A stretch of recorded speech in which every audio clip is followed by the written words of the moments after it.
और मैं ये जानना चाहता हूँ कि कैसे भगवत गीता का ऐसा कौन सा ज्ञान, वैसे तो कंप्लीट भगवत गीता हर किसी को मदद कर सकती है हर दौर में, जीवन के हर फेज में, लेकिन ऐसे कौन से इंपॉर्टेंट लेसन हैं जो हर एक इंसान को भगवत गीता के अनुसार हर रोज करने चाहिए, या उसके कौन से उपदेश याद रखने जरूरी हैं?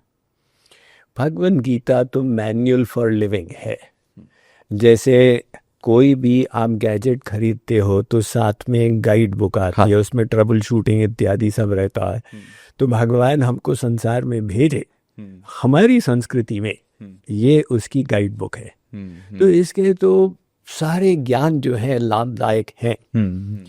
ये जो एक रीसेंट एडिशन पब्लिश हुई है Bhagavad Gita for everyday living, ये ready to use knowledge. Okay. देखो, एक महिला ने आके हमको कहा कि स्वामी जी गुस्सा बड़ा आता है, अब क्या करूं? आप कोई ज्ञान निकाल के बताओ शास्त्रों से कि गुस्से पर विजय प्राप्त हो जाए। हमने कहा देवी जी, ये गुस्सा आपका ही तो नुकसान कर रहा। अगर हम आपको पिन दें और कहीं चुभा दो तो आप कहेंगे अपना नुकसान क्यों करो? सही बात है। कोई नहीं करना चाहता, तो आप गुस्से से अपना नुकसान मत करो। तो महिला ने कहा अरे वाह, आपने तो बढ़िया ज्ञान दे दिया। तो हमने कहा लेकिन ये आपके काम नहीं आएगा। क्यों? क्योंकि जब माया का अटैक होगा तो ज्ञान तो निकल जाएगा। हम गुस्सा कर देंगे, बाद में पश्चाताप होगा भी मैंने क्या कर दिया, वो हमसे 20 साल बड़े हैं, उनको ही डांट लगा दी। तो ज्ञान तब हमारे काम आता है जब हम उसको साथ में बनाए रखते हैं।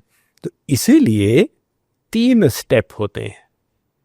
पहला है श्रवण, सुनना अथवा पठन, कि भी आप उसको सुन रहे हो या पढ़ रहे हो। अब इसको बार बार करना पड़ता है, आवृत्ति रसकृत उपदेशात, क्योंकि जब हम पढ़ते हैं तो लगता है सब ठीक है, और 3 दिन बाद भूल गए। तो शास्त्र कहते हैं बार बार पढ़ो, बार बार पढ़ो, बार बार सुनो। और उसके बाद फिर नेक्स्ट स्टेप आता है मनन। जो सुना है उसका चिंतन करो। तो चिंतन करने से आप उस ज्ञान को धारण करोगे।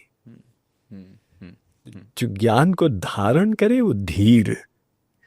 धीर, हमारे शास्त्रों में महापुरुषों के लिए शब्द आया धीर। धीर मतलब ज्ञान को धारण करने वाले। सुनने वाले तो बहुत है, लेकिन धारण कर लिया। धारण करने वाले। तो धारण करने के लिए चिंतन करना होगा उस ज्ञान का। और लास्ट में है निदिध्यासन। निदिध्यासन माने क्या? उस ज्ञान पर विश्वास कर लिया, मान्यता बना ली।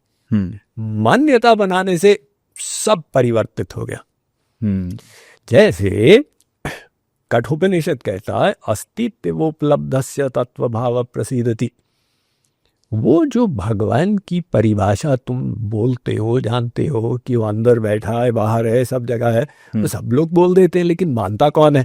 तो जिस दिन तुम्हारी बुद्धि उस पर विश्वास कर लेगी, बस उसी दिन तुम्हारी भगवत प्राप्ति हो जाएगी। तो ये 3 स्टेप प्रोसेस है, श्रवण मनन निदिध्यासन। लोग इसको सहज कर सके, उसी आइडिया से एक इजी टू यूज रेफरेंस बना दिया कि भी गीता तो इतनी बड़ी है फॉर ए डीप डाइव, लेकिन अगर आपको शॉर्ट में करना हो तो उसके चुने हुए सूत्र, ज्ञान बिंदु इसमें डाल दी। वाह वाह वाह वाह। अमेजिंग। ऐसा कोई भगवत गीता में कोई भी ऐसा आपका, आई नो ये थोड़ा मुश्किल है सवाल, बट आपका कोई फेवरेट श्लोक जो आप हर किसी को बोलते हैं कि यार ये जरूर याद रखना? अब जलेबी तो टेढ़ी मेढ़ी हो लेकिन मीठी चारों तरफ होती है। गीता का एक श्लोक दूसरे से अद्भुत है, किंतु एक जो श्लोक में श्री कृष्ण ने सार भर दिया, और वो एक श्लोक ही नहीं, एक श्लोक के 1/4 में, यानी एक पंक्ति की आधी। कहते हैं सर्वेषु कालेषु माम अनुस्मर युध्य च। अर्जुन, तू क्षत्रिय है, तेरा धर्म है युद्ध करना, सबकी अपनी अपनी ड्यूटी, तू अपनी ड्यूटी करता जा, लेकिन सर्वेषु, हर समय मन को मुझ में रख। अब देखो हम लोग कर्म तो करते हैं लेकिन मन में चिंता, शोक, भय ये सब रहता है, तो वो योग नहीं है। और अगर हमारा मन योग में हो जाए और साथ ही साथ हम कर्म करते चले जाएं तो कर्मयोग हो जाएगा। एक जगह बहुत ही सुंदर, बहुत ही सुंदर, बहुत ही सुंदर।